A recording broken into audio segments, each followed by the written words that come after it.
Samantala, nakunan sa CCTV ang babaeng pinaniniwalaang nag-iwan sa isang bata sa tapat ng isang bahay sa Davao City. Payo ng DSWD, maaaring lumapit sa kanila mga magulang na hindi kayang alagaan ang kanilang anak. May news to go si Tech Ocampo ng GMA Davao. Sa kuha ng CCTV nitong Lunes ng gabi, makikita ang isang ginang na may kargang sanggol. Napadaan para ang babae sa barangay hall at nakita ng isang kagawad. Murag okay lang man iyang pag-agi basta Sabi ng kagawad, mukhang maayos naman noon ang ginang. Nakita rin daw niya ang itsura ng sanggol. Tatanungin niya pa raw sana, bakit inilabas pa ng babae ang sanggol kahit gabi na? Pero mabilis daw ang lakad nito. Hindi kilala ng kagawad ng babae, kaya baka hindi raw ito taga roon. Kalaunan, inabando na raw ng ginang ang sanggol na lalaki sa harap ng isang bahay kung saan may nanay na kapapanganak pa lamang.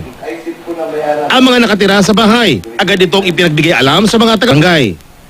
Agad ipinablatter ang pagkakapulot sa sanggol na pinaniniwalaang kasisilang lang at may name tag pa nga.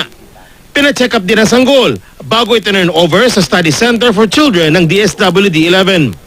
Inaalam ng DSWD kung sino ang tunay na mga magulang para makumbinsing alagaan nila ang sanggol na inabando na. Pero kasabay nito, ang pag-aasikaso nila sa papeles ng sanggol para madeklarang legally free for adoption, alinsunod sa Declaration of Abandonment. Sa ngayon, may halos 20 sanggol ang nasa pangangalaga ng center.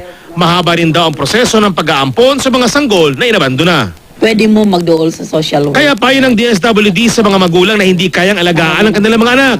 Lumapit sila sa mga social worker para humingi ng payo. Tech Ocampo, GMA News.